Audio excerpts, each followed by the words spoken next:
Hi, I'm Lee Brain, I'm the Mayor of Prince Rupert, and I'm here to share some great news about our community water system. First, I want you to know that we take the health and safety of our residents very seriously, which is why the water supply has been the top priority of City Council since we took office at the end of 2014. We know that we need to ensure reliable access to safe water for the next 100 years, which is why we've initiated a 3-phased Waterworks project to achieve this objective. In 2015, we received our first grants to replace the primary water main and bury it. Next, we achieved funding for Phase 2 to replace the 100-year-old dam, which will be underway shortly.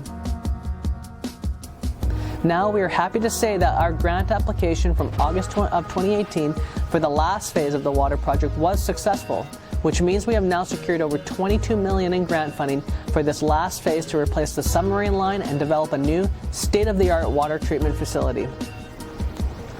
This is the largest capital project in the city's history, which means we have raised nearly $60 million worth of grants and matching funds to upgrade our 100-year-old water system in just the last 5 years alone. We want to thank our partners at both the federal and provincial governments for seeing this as a priority and supporting us through this process. This latest grant announcement is great news because this is the final step for us in the full replacement of our water supply infrastructure and will support our transition over to a new state-of-the-art technology that will help us better address water quality moving forward by implementing multiple barriers of treatment.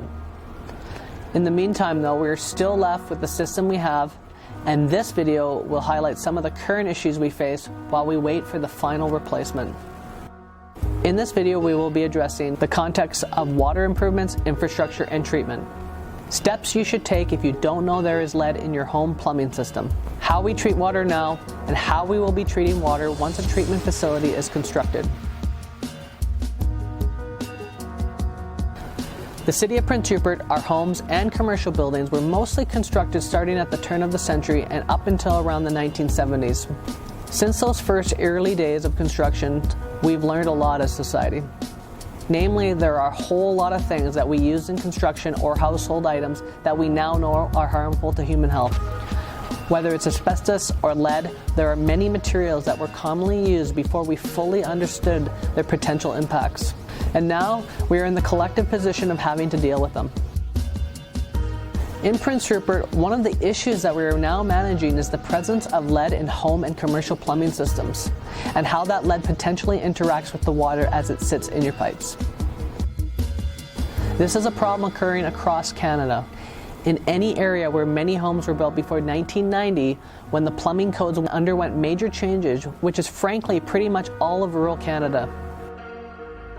It's really important to note that the city's water supply itself is safe to drink, is tested regularly, and is well below the legal limit for lead. We also know that the city has not historically used lead service lines and have not encountered them when replacing water services on public or private property. The issue is once the water is delivered to the home, we cannot know what materials are contained in people's homes or commercial buildings unless all of the proper city inspections have taken place. That being said, one issue in communities like ours who draw our water from above ground sources is that we have a naturally lower pH. Lower pH doesn't have any health impacts by itself.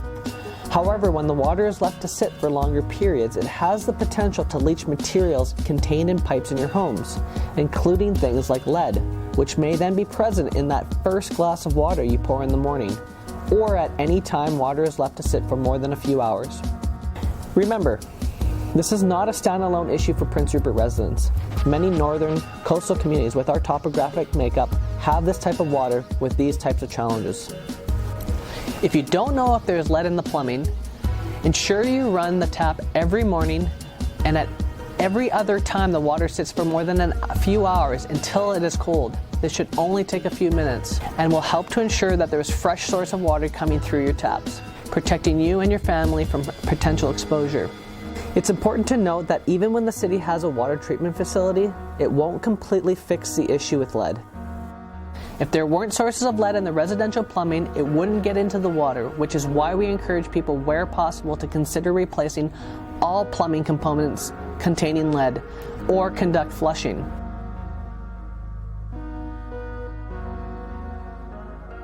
As in many municipalities, the city currently uses only one barrier for water treatment: chlorination.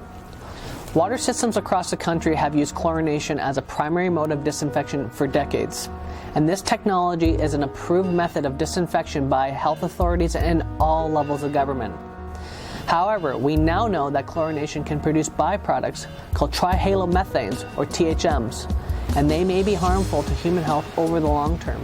Health Canada and Northern Health have both indicated that effective disinfection of the water, which is removing the risk of waterborne diseases, is the primary goal of our water treatment first and should never be compromised. So we must continue to rely on our system of chlorination until it is replaced. The new water treatment facility will include a multi-barrier system to improve filtration and disinfection of the above-ground water source. This system allows the city to adapt to any changes made to water standards and addresses the chlorination byproducts. Just like many of our citizens, I want to protect this pristineness and quality of our water. We hold our natural water source as paramount and want to limit overprocessing and maintain its crisp, clean taste. As standards of water quality change, we are doing our best to adapt with the times.